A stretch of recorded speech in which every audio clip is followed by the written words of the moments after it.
வெண்டைக்காய் சாப்பிட்டா கணக்கு நல்லா வரும்னு சொல்லி கேள்விப்பட்டிருப்பீங்க. ஆனா இந்த வெண்டைக்காயோட ஹிஸ்டரி என்னன்னு உங்களுக்கு தெரியுமா? இது நம்ம ஒரு வெஜிடபிளே கிடையாது. அப்புறம் எப்படி நம்ம தட்டுக்கு வந்துச்சு?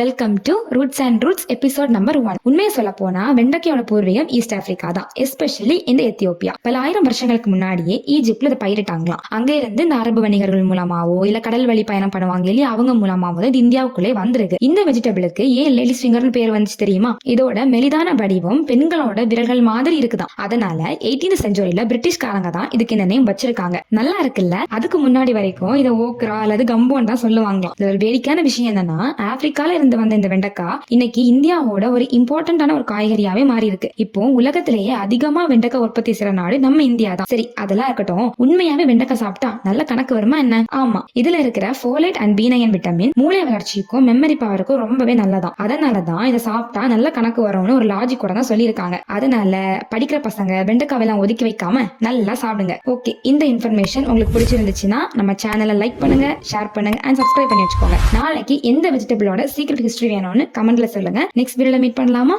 பாய்.